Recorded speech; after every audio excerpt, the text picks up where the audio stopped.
अध्याय 31 ग्रंथ शिष्यों के लिए पदोन्नति प्रतियोगिता भाग 1। मटियास के अत्यधिक आत्मविश्वास को देखकर देव ने उपहास किया और उपहास किया, क्या ऐसा है? तुम बहुत आत्मविश्वासी लग रहे हो। पता लगाने का केवल एक ही तरीका है। चलो कोशिश करते हैं, है न? मटियास ने गंभीरता से जवाब दिया। ऐसा लग रहा था कि वह देव को एक समान प्रतिद्वंद्वी मानने लगा था। दर्शक दोनों के बीच मुकाबला देखने की उम्मीद कर रहे थे ताकि पता चल सके कि सबसे मजबूत कौन है। सच कहूं तो मैं हमारे मैच का बेसब्री से इंतजार कर रहा हूं।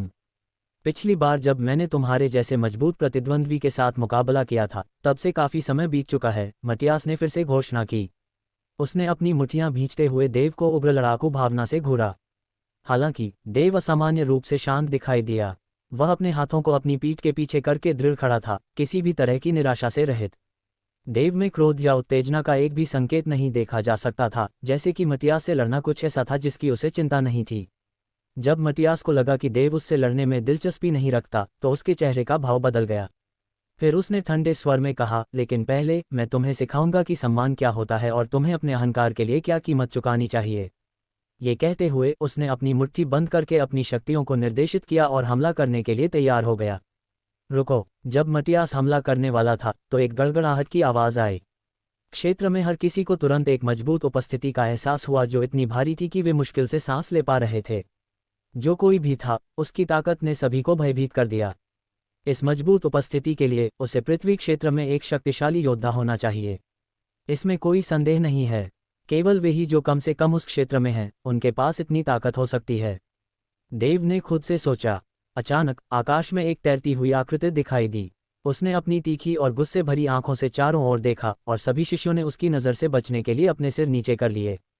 हर कोई चुप था और कोई अनावश्यक शोर न करने के लिए सावधान था। वह आदमी कोई और नहीं बल्कि स्टीवर्ट लू था।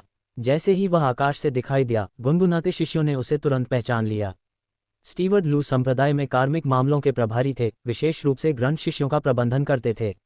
लेकिन उन्होंने कम प्रोफाइल बनाए रखी और शायद ही कभी ग्रंथ शिष्यों के सामने आए। पदोन्नति चयन प्रतियोगिता अब से 2 महीने बाद आयोजित की जाएगी। उक्त प्रतियोगिता के विजेता को बाहरी शिष्य के रूप में पदोन्नत किया जाएगा। लेकिन उससे पहले किसी भी द्वंद्व युद्ध, चाहे वह किसी भी कारण से हो, निषिद्ध है। जो भी शिष्य अवज्ञा करेगा उसे तुरंत निष्कासित कर दिया जाएगा। अपनी घोषणा के बाद उसने भीड़ पर नजर डाली, जैसे कि विरोध करने की हिम्मत करने वाले किसी भी व्यक्ति को धमका रहा हो।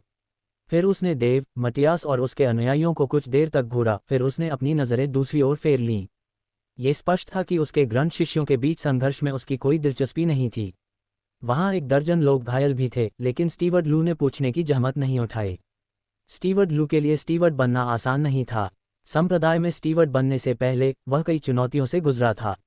जब तक उसकी साधना स्थिर नहीं हो गई, तब तक उसने पृथ्वी क्षेत्र में प्रवेश करने की कठिनाई को पार कर लिया था। हर बाधा को पार करने के बाद वह आखिरकार एक स्टीवर्ट बन गया। लेकिन उसका काम कुछ ऐसा था जिसकी उसने उम्मीद नहीं की थी, ग्रंथ शिष्य के मामलों का प्रबंधन करना। अन्य स्टीवर्ट को बाहरी शिष्यों की देखरेख करने के लिए नियुक्त किया गया था, जबकि कुछ को आंतरिक शिष्यों को प्रबंधित करने की भूमिका दी गई थी। अन्य को मेडिसिन हॉल, डिसिप्लिन हॉल या मार्शल आर्ट्स हॉल में नियुक्त किया गया था। उसके अलावा सभी स्टीवर्ट महत्वपूर्ण पद पर थे। उन्हें उन विनम्र ग्रंथ शिष्यों का प्रभारी बनाया गया था जिन्हें संप्रदाय द्वारा उपेक्षित और तिरस्कृत किया गया था। निराश होकर वह हमेशा अपनी भूमिका के प्रति उदासीन रहे थे। अधिकांश समय वह दिन गुजारने के लिए खुद को अन्य कामों में व्यस्त रखते थे। हालांकि इस बार संप्रदाय को बाहरी शिष्यों की तत्काल आवश्यकता थी। उन्होंने उन्हें विशेष रूप से निर्देश दिया था कि वे इस मामले पर ध्यान दें। स्टीवर्ट लू ने सोचा कि अगर उनके कुछ ग्रंथ शिष्यों को बाहरी शिष्यों के रूप में पदोन्नत किया जा सकता है, तो उन्हें आखिरकार वह सम्मान और प्रभाव मिलेगा जो वह हमेशा से चाहते थे। इसलिए स्टीवर्ट बनने के बाद पहली बार उन्होंने अपने ग्रंथ शिष्यों को व्यक्तिगत रूप से समाचार की घोषणा करने के लिए एक यात्रा की। उन्हें उम्मीद थी कि ग्रंथ शिष्य समझेंगे कि प्रतियोगिता कितनी महत्वपूर्ण थी कि उन्होंने खुद समाचार दिया। स्टीवर्ट लू की घोषणा के बाद ग्रंथ शिष्यों ने आपस में इस मामले पर चर्चा करना शुरू कर दिया। ग्रंथ शिष्यों के लिए पदोन्नति हर 4 साल में आयोजित की जाती थी और घोषणाएं आमतौर पर प्रतियोगिता शुरू होने से कई महीने पहले की जाती थीं। अगली पदोन्नति प्रतियोगिता अगले साल शुरू होनी थी, लेकिन अब ये 2 महीने में आयोजित की जाएगी। जब शिष्यों ने इसे सुना तो उन्हें आश्चर्य हुआ कि इसे समय से पहले क्यों आयोजित किया गया। कुछ लोगों ने धीमी आवाज में टिप्पणी की कि स्टीवर्ट लू ने इसे गलत समझा। चुप रहो, मैं संप्रदाय की ओर से बोल रहा हूं, इसलिए आगे कोई चर्चा की अनुमति नहीं है। अगर आप पदोन्नत होना चाहते हैं तो प्रतियोगिता के लिए बेहतर तैयारी करें। स्टीवर्ट लू ने ठंडे दिमाग से चारों ओर नज़र घुमाते हुए कहा। वह अधीर होने लगा था, तभी किसी चीज़ ने उसका ध्यान खींचा। वह देव था। उसने सहजता से पूछा, क्या तुम देव लिन हो? पूछे जाने पर देव जल्दी से आगे बढ़ा, झुका और विनम्रता से उत्तर दिया, हाँ स्टीवर्ट लू, मैं देव हूँ। उसने अत्यंत विनम्रता और सम्मान के साथ बात की। वह संप्रदाय से मिटा दिए जाने के डर से स्टीवर्ट को नाराज न करने की पूरी कोशिश कर रहा था। मुझे याद है कि तुम मूर्ख बन गए थे, लेकिन क्या हुआ? अब तुम शांत क्यों हो? स्टीवर्ट लू ने उत्सुकता से पूछा। मैं था स्टीवर्ट लू, लेकिन कुछ दिन पहले मैं ठीक हो गया। अच्छा, ये सुनकर अच्छा लगा। तुम्हारा आधार अच्छा है और अगर तुम कड़ी मेहनत करो तो तुम अपनी ताकत वापस पा सकते हो, स्टीवर्ट लू ने सहजता से कहा। उसने देव के बारे में पहले भी सुना था। लड़का बाहरी शिष्यों में शीर्ष शिष्य था, लेकिन एक दुर्भाग्यपूर्ण घटना के कारण वह शर्मनाक तरीके से मूर्ख बन गया। देव के ठीक होने ने उसकी दिलचस्पी जगा दी थी। आखिरकार वह एक बेहतरीन शिष्य था जिसमें बहुत क्षमता थी और साधना में उसका आधार मजबूत था। अगर वह प्रतियोगिता से पहले अपनी ताकत वापस पा लेता तो ये स्टीवर्ट लू के लिए भी फायदेमंद होता। आपके दयालु शब्दों के लिए धन्यवाद स्टीवर्ट लू, मैं आपके भरोसे के लायक साबित होऊंगा। बहुत बढ़िया। स्टीवर्ट लू देव के विनम्र रवैये से संतुष्ट था। अध्याय 32 ग्रंथ शिष्यों के लिए पदोन्नति प्रतियोगिता भाग 2 ठीक है। अब वह करो जो तुम्हें करना चाहिए। स्टीवर्ट लू ने खुद को खारिज कर दिया और तुरंत गायब हो गया। घोषणा करने के बाद उसे ग्रंथ शिष्यों के साथ घुलने मिलने में कोई दिलचस्पी नहीं थी। उसके जाने के बाद कुछ ग्रंथ शिष्यों ने चर्चा शुरू कर दी। जाहिर है देव पर स्टीवर्ट लू की टिप्पणी ने उन्हें ईर्ष्या महसूस कराई। स्टीवर्ट लू ने ग्रंथ शिष्यों का प्रबंधन संभालने के बाद से उनमें से किसी से भी इस तरह बात नहीं की थी, लेकिन अभी आज ही उसने देव से सीधे बात की। हर ग्रंथ शिष्य स्टीवर्ट लू के दिमाग पर अपनी छाप छोड़ना चाहता था, और ये देखकर कि स्टीवर्ट देव से कैसे बात करता है उन्हें ईर्ष्या हुई। वे आश्चर्य करते हैं कि देव में ऐसी क्या खास बात थी जिसने प्रबंधक की दिलचस्पी जगाए। ईर्ष्यालु शिष्यों में मटियास भी था। वह गुस्से में था और देव को घृणा से घूर रहा था। संप्रदाय में शामिल होने के बाद से ही वह हमेशा खुद को अन्य ग्रंथ शिष्यों से ऊपर समझता था। अन्य ग्रंथ शिष्य भी उसका सम्मान करते थे। वह जहां भी जाता हमेशा ध्यान का केंद्र होता, लेकिन अभी स्टीवर्ट लू ने उसका नाम भी नहीं लिया और न ही उसे देखा। इसके बजाय स्टीवर्ट ने देव पर अधिक ध्यान दिया और उससे बात भी की। ये कुछ ऐसा था जिसे मटियास आसानी से जाने नहीं दे सकता था। वह देव की ओर दौड़ना चाहता था और उसे अपनी एड़ी के नीचे कुचलना चाहता था। वह दुनिया को बताना चाहता था कि वह ध्यान देने योग्य व्यक्ति है, लेकिन आखिरकार उसने खुद को शांत कर लिया। उसने अपनी उभरती की आंखों से देव को देखा और फिर आखिरकार मुड़ा और अपने घायल साथियों के पीछे चला गया। इस बीच देव ने मटियास और उसके साथियों की ओर देखा भी नहीं। हालांकि गहराई से वह समझ गया था कि मटियास के पास उससे नफरत करने के अपने कारण थे। मटियास और देव के बीच झगड़ा एक दुर्घटना में शुरू हुआ। ये बहुत पहले नहीं शुरू हुआ जब देव गलती से ग्रंथ शिष्यों की बस्ती के पास एक छोटे से जंगल में घुस गया जहां उसने दो नग्न ग्रंथ शिष्यों को कठोर सेक्स के बीच पाया। उनमें से एक मटियास था और दूसरी एक अज्ञात लड़की थी। एक ही समय में शर्मिंदा और क्रोधित मटियास ने जल्दी से देव को जंगल से बाहर भगा दिया, लेकिन उस समय देव को समझ में नहीं आया कि उसने क्या देखा था। बचपना दिखाते हुए उसने लोगों को बताया कि उसने क्या देखा। मैंने मटियास को जंगल में एक नग्न महिला से कुश्ती करते देखा। कुछ ही समय में यह खबर ग्रंथ शिष्यों के बीच फैल गई और मटियास कुछ समय के लिए हंसी का पात्र बन गया। शर्मिंदगी ने मटियास के मन को गुस्से से भर दिया। उसने देव का पीछा किया और उसे अच्छी तरह पीटा, और यह एक दूसरे के प्रति उनकी दुश्मनी की शुरुआत थी। जैसे ही भीड़ तितर बितर होने लगी, देव इवान की ओर चला गया और अपराधबोध और चिंता के साथ उसके घायल शरीर को देखा। तुम्हें चोट लगी है इवान? चलो पहले मेडिसिन हॉल चलते हैं ताकि मैं तुम्हारे लिए कुछ अमृत ला सकूं, देव ने कहा। अमृत? नोवेल ड्रमा ऑग से विशेष सामग्री? इवान चिंतित था। उसने जल्दी से जवाब दिया, कोई ज़रूरत नहीं, कोई भी साधारण औषधि और मलहम काम आ जाएगा। इसके अलावा मैं नाजुक त्वचा वाली महिला नहीं हूँ, कुछ चोटें मुझे नहीं मारेंगी। साधारण दवाओं के अलावा मेडिसिन हॉल में एक्सचेंज के लिए कुछ अमृत उपलब्ध थे।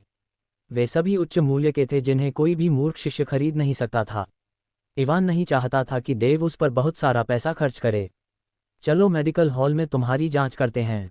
अगर ये सिर्फ खरोंच हैं तो चिंता की कोई बात नहीं है, अन्यथा साधारण औषधियां इसे ठीक नहीं कर पाएंगी।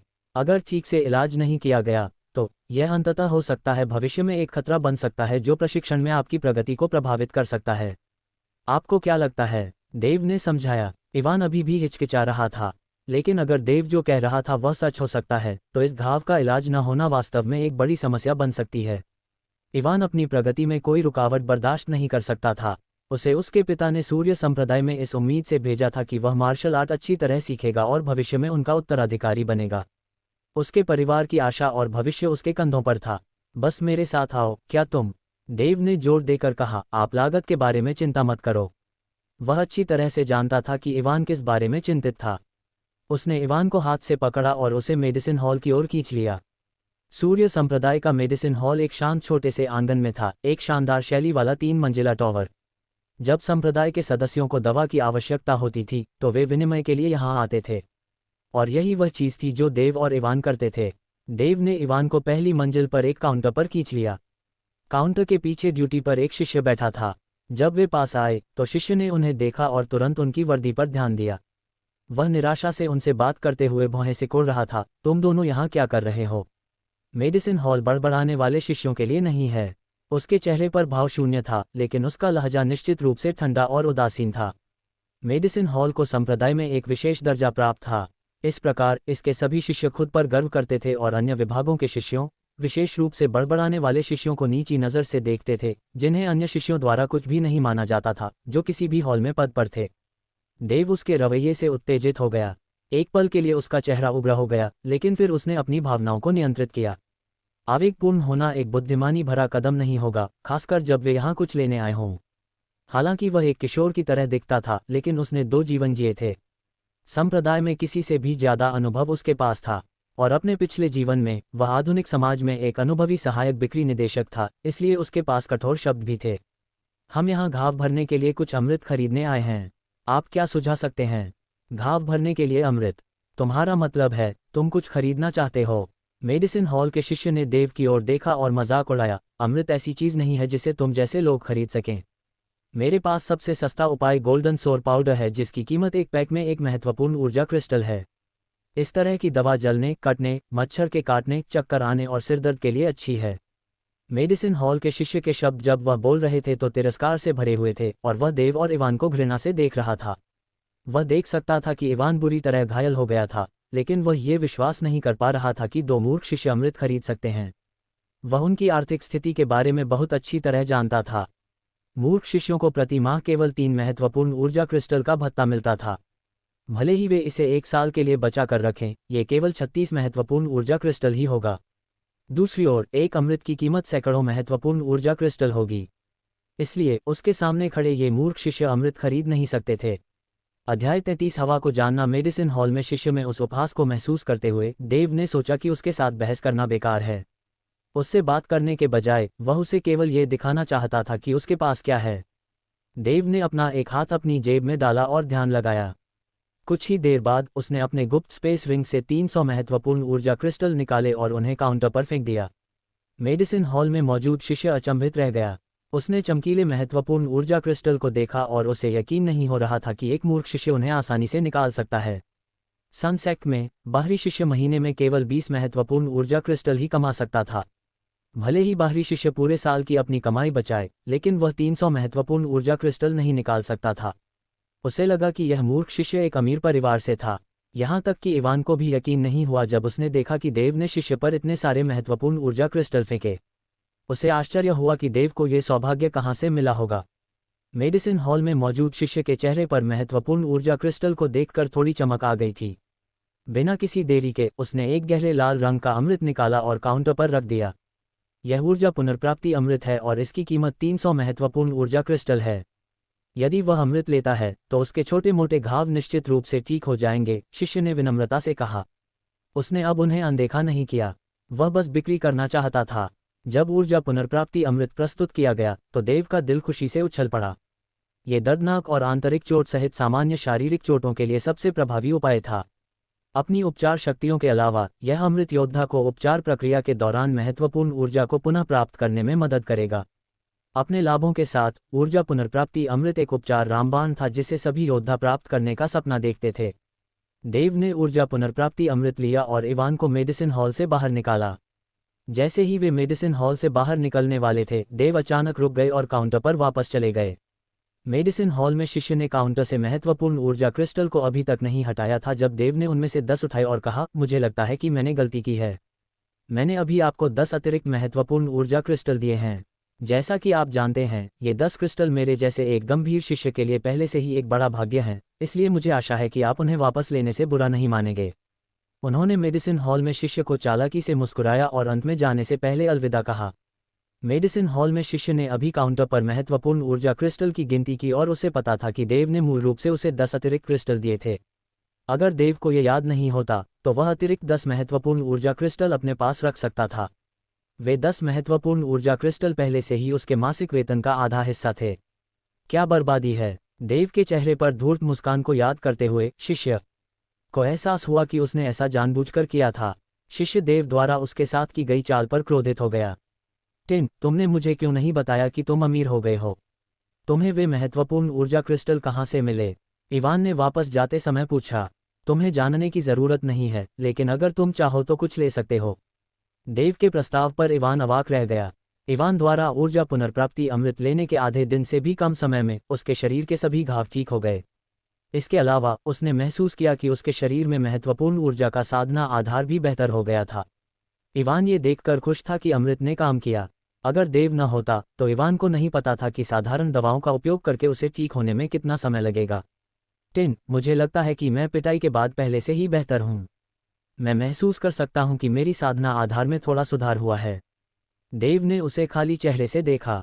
क्या ऐसा है? क्या तुम फिर से पिटना चाहते हो? इवान अचानक डर गया और जल्दी से कुछ और करने का बहाना ढूंढ लिया। अगले 2 दिन देव पवन कमांडिंग कौशल की साधना में लीन रहा। इवान समय समय पर देव से मिलने आया, लेकिन उसने पाया कि देव का ध्यान साधना में था और उसके पास उससे बात करने का समय नहीं था। देव की साधना में लगन देखकर इवान को वह समय याद आया जब उसका दोस्त अभी भी एक बाहरी शिष्य था। उस समय देव साधना में अपनी लगन के लिए जाने जाते थे और इसके लिए सभी दूसरे शिष्य उनकी प्रशंसा करते थे। एक अच्छे दोस्त की तरह इवान ने इस दौरान देव का साथ दिया और उन्हें बिल्कुल भी परेशान नहीं किया। वह बस समय समय पर उनके लिए खाने के लिए कुछ न कुछ लाता था। देव दिन रात साधना करता था और बीच बीच में थोड़ा आराम करता था। अपनी रात्रि साधना के दौरान देव झोपड़ी से रात की हवा या पास के जंगल से पेड़ों के बीच से आती हवा को महसूस कर सकता था। दिन के समय वह पहाड़ की चोटी पर जाता और दूर से आसमान में आती तेज हवा को महसूस कर सकता था। आखिरकार देव को एहसास हुआ कि वह किसी भी समय अपने आसपास हवा को महसूस कर सकता है, यहाँ तक कि झोपड़ी के कमरे में भी जिसका दरवाज़ा बंद है। जब तक हवा थी, चाहे वह कितनी भी हल्की क्यों न हो, वह तुरंत उसे महसूस कर सकता था। देव ने स्वर्ग और पृथ्वी के बीच हवा के प्रति अपनी अभूतपूर्व संवेदनशीलता महसूस की। वह अब अपने आसपास हवा के हर झोंके को कभी भी महसूस कर सकता था। उसने सोचा कि शायद वह पहले से ही हवा को नियंत्रित करने के कौशल के पहले चरण में महारत हासिल कर चुका है, हवा को महसूस करना। पहले चरण में महारत हासिल करने से पहले उसे लगभग 6 दिन अभ्यास करना पड़ा। अगर रफत अभी भी जीवित होता और देव की साधना प्रगति के बारे में पता चलता तो वह निश्चित रूप से चकित होता। रफत को हवा को नियंत्रित करने के कौशल के पहले चरण में महारत हासिल करने में लगभग 3 महीने लगे।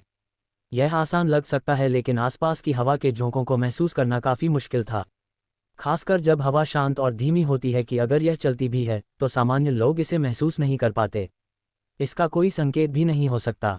पहले चरण में महारत हासिल करना अनिवार्य था, हवा को महसूस करना। उसके बाद अगले चरणों पर आगे बढ़ना था, हवा को जानना, हवा का उपयोग करना, हवा के अनुरूप होना और हवा में छिपना। पहले चरण में महारत हासिल किए बिना अगले चरणों का सामना करना मुश्किल होगा। चूंकि देव को विश्वास था कि उसने हवा को महसूस करने के चरण में महारत हासिल कर ली है, इसलिए वह अब दूसरे चरण का अभ्यास करने के लिए आगे बढ़ सकता था, हवा को जानना। देव ने ध्यान से हवा को जानने के जादुई सूत्र को याद किया। एक बार जब कोई अपने आसपास हवा को महसूस कर सकता है तो अगला कदम अपने दिमाग का उपयोग करके हवा के ट्रैक को महसूस करने की अपनी भावना को बढ़ाना होगा। हवा कहाँ से आ रही थी? ये कितनी तेज थी? ये किस ट्रैक से आए? ये कहाँ रुकी? कौन सी? यह किस दिशा में जाएगा? पवन को जानने का मूल कौशल पवन के नियमित पैटर्न और ट्रैक को जानना था, जबकि चरण का सर्वोच्च कौशल पवन की दिशा, शक्ति और ट्रैक को नियमित पैटर्न के अनुसार पूर्वानुमानित करना था जब पवन शुरू हुआ और योद्धा तक पहुंचने से पहले। ये चरण पवन को महसूस करने से अधिक चुनौतीपूर्ण साबित हुआ। नोबल ड्रग ऑग की सामग्री संपत्ति। इसके लिए महत्वपूर्ण ऊर्जा स्तर के बजाय व्यक्ति की मन की शक्ति की खेती की आवश्यकता थी। मन की शक्ति एक विशेष मानसिक स्थिति थी।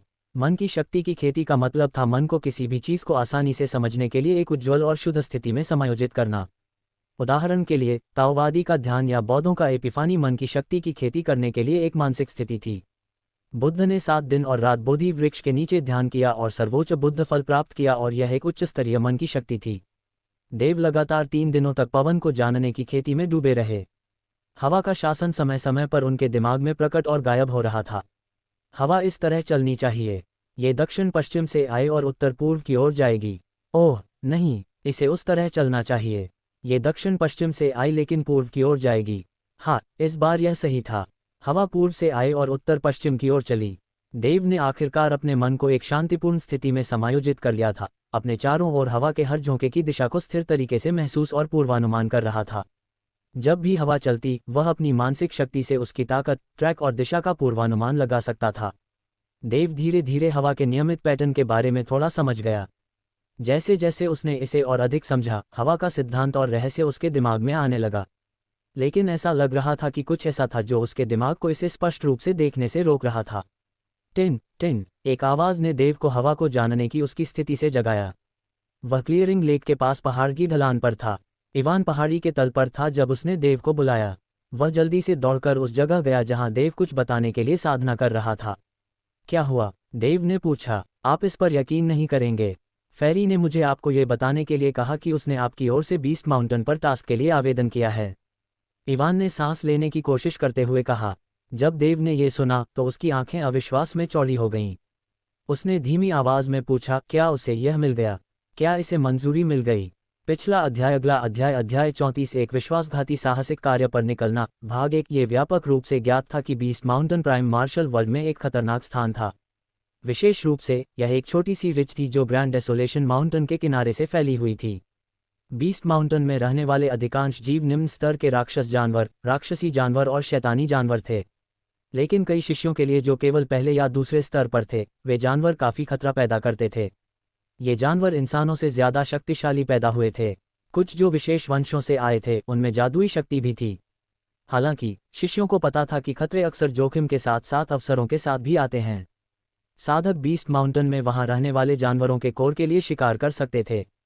वे मिश्रित जड़ी बूटियां भी एकत्र कर सकते थे और अपने अभ्यास के दौरान उनका उपयोग कर सकते थे, या फिर उन्हें अन्य संसाधनों के लिए व्यापार कर सकते थे जिनकी उनके प्रशिक्षण की आवश्यकता थी। इसके अलावा विभिन्न जानवरों के साथ वास्तविक मुकाबला किसी के साधना आधार को बेहतर बनाने के सबसे कुशल तरीकों में से एक था। ये कहा जा सकता है कि बीस्ट माउंटेन पर अभ्यास करना सनसेट के सभी निम्न श्रेणी के शिष्यों के लिए जरूरी था। बीस्ट माउंटेन में अपने प्रवास के दौरान कुछ शिष्यों को आश्चर्य और अवसर मिले, जबकि अन्य ने अपनी जान गंवा दी। इस समय 5 युवा पुरुषों और 2 महिलाओं का एक छोटा समूह बीस्ट माउंटेन के सामने के प्रवेश द्वार पर पहुंचा। सामने चलने वाले 2 लोग एक पुरुष और एक महिला थे। उस आदमी का नाम मार्विन सू था। वह लंबा और सुंदर था। जब वह सफ़ेद जैद से बने पंखे से खुद को ठंडा कर रहा था तो वह काफ़ी सुंदर लग रहा था। महिला लारा टैंग थी। वह भी लंबी और पतली थी। इस दिन उसने नाजुक मेकअप पहनना चुना था। वह एक राजकुमारी की तरह कुलीन और सुंदर दिखाई दे रही थी। जाहिर है दोनों ही नेतृत्व कर रहे थे। 2 साल पहले लारा टैंग सनसेट में शामिल हो गई और एक बाहरी शिष्य बन गई। वह उस क्षेत्र के काफ़ी शक्तिशाली परिवार से थी जहां सनसेट स्थित था। बचपन से ही वह अपने माता पिता द्वारा एक बिगड़ेल राजकुमारी की तरह लाड़ प्यार की गई थी। अपने परिवार के बिना शर्त समर्थन के साथ लारा टैंग ने बहुत कम उम्र में मार्शल आर्ट का अभ्यास करना शुरू कर दिया। 15 वर्ष की आयु तक वह ऊर्जा संग्रहण क्षेत्र के 5वें स्तर पर पहुंच गई थी। अपनी शक्तिशाली पारिवारिक पृष्ठभूमि, अपनी प्रतिभा, साथ ही अपनी असाधारण सुंदरता और शालीनता के कारण लारा तांग सूर्य संप्रदाय के बाहरी शिष्यों के बीच एक लोकप्रिय लड़की थी। कई पुरुष बाहरी शिष्य उसे पसंद करते थे। उनमें से एक मार्विन सू था जो उसके बगल में खड़ा था। बाहरी शिष्य के रूप में संप्रदाय में यह उसका केवल 3रा वर्ष था। हालांकि वह बेहद प्रतिभाशाली था और उसके पास बहुत सारे गुण थे। जबरदस्त प्रगति की। वह पहले ही अपने कई वरिष्ठों को हरा चुका था और बाहरी शिष्यों के बीच एक सेलिब्रिटी बन गया था। अफवाह ये थी कि उसका साधना आधार 7वें या 8वें स्तर पर पहुंच गया था और यह केवल समय की बात थी कि उसे आंतरिक शिष्य का दर्जा दिया जाए। ये खबर सुनकर कि लारा टैंग बीस्ट माउंटेन में अपने कौशल को निखारने के लिए उत्सुक थी, मार्विन सू ने स्वेच्छा से उसका अनुरक्षक बनने के लिए कहा। अपने साधना आधार के साथ मार्विन सू बीस्ट माउंटेन में अधिकांश खतरों को आसानी से संभाल सकता था। मार्विन सू द्वारा लारा टैंग के साथ जाने का फैसला करने के बाद अन्य 5 बाहरी शिष्य उनके साथ शामिल हो गए। ऐसे उच्च रैंक वाले साधकों द्वारा अनुरक्षित इन 5 शिष्यों को लगा कि पहाड़ में उनकी सुरक्षा की गारंटी हो सकती है और इसलिए वे भी टीम के हिस्से के रूप में बीस्ट माउंटेन की ओर चल पड़े। हालांकि बीस्ट माउंटेन में अधिकांश जानवर पहले या दूसरे स्तर पर थे और दुर्जय नहीं थे, फिर भी उनकी संख्या भारी हो सकती थी। यह एक ज्ञात तथ्य था कि अधिकांश जानवर समूहों में यात्रा करते थे या रहते थे। एक बार जब जानवर एक साथ हमला करते हैं तो एक साधक के लिए उनसे अकेले लड़ना बहुत जोखिम भरा होगा। इसलिए बाहरी शिष्य आमतौर पर बीस्ट माउंटेन पर जाने से पहले एक टीम बनाते थे। देखो, बीस्ट माउंटेन हमारे ठीक सामने है, लारा टैंग ने खुशी से कहा। लारा टैंग काफी उत्साहित लग रही थी क्योंकि वह बीस्ट माउंटेन का अध्ययन कर रही थी जो घने जंगलों से ढका हुआ था। भले ही वे प्रवेश द्वार पर खड़े थे, लेकिन समूह को अंदर जंगली जानवरों की दहाड़ सुनाई दे रही थी। ये बीस्ट माउंटेन पर उसका पहला अभ्यास था, और फिर भी उसे इससे डर नहीं लगा। इसके बजाय वह अनुभव के लिए तत्पर लग रही थी। चूंकि लारा टैंग पहले से ही ऊर्जा एकत्रीकरण क्षेत्र के 5वें स्तर पर थी, इसलिए वह लापरवाह नहीं थी। ये कहते हुए कि वह 6 अन्य बाहरी शिष्यों के साथ थी और मजबूत मार्विन सू भी उसके वफादार रक्षक के रूप में उसकी टीम में था, उसे वास्तव में डरने की कोई बात नहीं थी। अब वह केवल बीस्ट माउंटेन में प्रवेश करना, अपनी प्रतिभा का प्रदर्शन करना और दिखाने के लिए ढेर सारा खजाना वापस लाना चाहती थी। मार्विन सू लारा टैंग के बगल में खड़ा था और मुस्कुराते हुए अपना पंखा हिला रहा था। वह जो आत्मसंतुष्टि महसूस कर रहा था, उससे ऐसा लग रहा था कि उसे पहले से ही पता था कि यह सब कैसे होगा। आखिरकार वह कई बार बीस्ट माउंटेन पर जा चुका था, अब उसके लिए वहां कुछ भी खतरा नहीं था। इस बीच अन्य 5 बाहरी शिष्य तनावग्रस्त और सतर्क लग रहे थे। सामग्री नोवेल ग्रम ऑग द्वारा प्रदान की गई। ये देखते हुए कि हर साल पहाड़ पर कई बाहरी शिष्यों की मृत्यु हो जाती है, फिर भी इस बात की बहुत वास्तविक संभावना थी कि ये 5 शिष्य, जो सभी ऊर्जा एकत्रीकरण क्षेत्र के 4थे स्तर पर थे, चोटिल हो सकते हैं या इससे भी बदतर हो सकते हैं। और इसलिए वे अति आत्मविश्वासी होने की हिम्मत नहीं कर सके। उनके चेहरों पर गंभीर भाव देखकर लारा टैंग खुद को हंसने से रोक नहीं पाए। फिर उसने तिरस्कारपूर्वक कहा, कायरों का झुंड पहाड़ पर कदम रखने से पहले ही डर गए। जब 7 शिष्य एक पहाड़ी के चारों ओर घूम रहे थे तो सड़क पर एक कांटा दिखाई दिया। कांटे पर एक विशाल पेड़ खड़ा था। इसकी कई शाखाएं बहुत दूर तक फैली हुई थीं और इसकी पत्तियां हरी और मोटी थीं। दूर से देखने पर यह एक विशाल छतरी जैसा लग रहा था। पेड़ के नीचे एक अधेड़ उम्र का आदमी अपने पैरों को क्रॉस करके बैठा था।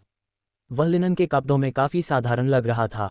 उसकी आंखें बंद थीं और उसका शरीर स्थिर था जैसे कि वह एक मूर्ति हो। उसके बगल में एक 17 साल का युवक ग्रे और सफेद लबादा पहने खड़ा था।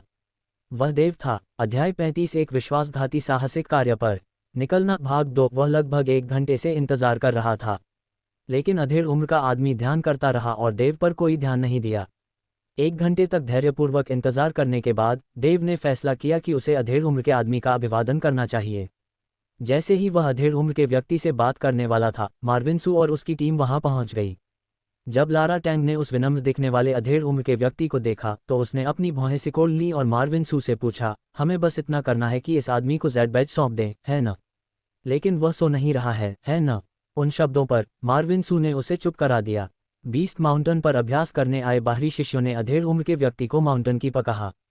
लारा टैंग को पता नहीं था कि वह कौन था, लेकिन बीस्ट माउंटेन में कई बार रोमांच का अनुभव करने के बाद मार्विन सू को पता चला कि माउंटेन कीपर उतना सरल नहीं था जितना वह दिखता था। 2 साल पहले बीस्ट माउंटेन में 3रे स्तर पर एक शैतानी गेंडा अचानक प्रकट हुआ और उसने कई सनसेक्ट शिष्यों की जान ले ली। अंत में एक आदमी आगे आया और उस 3रे स्तर के शैतानी गेंडे को मार डाला। वह आदमी दिखने में छोटा सा माउंटेन कीपर था। कई सनसेक्ट शिष्यों ने उस क्रूर लड़ाई को देखा और उनमें से एक मार्विन सू था। वह 3रे स्तर का जानवर ऊर्जा संग्रहण क्षेत्र के 8वें या 9वें स्तर के मनुष्य जितना ही भयंकर था। फिर भी जब उस पर्वत रक्षक ने जानवर से निपटा तो वह एक बच्चे की तरह कमजोर लग रहा था। पलक झपकते ही पर्वत रक्षक ने उस प्राणी को नष्ट कर दिया था।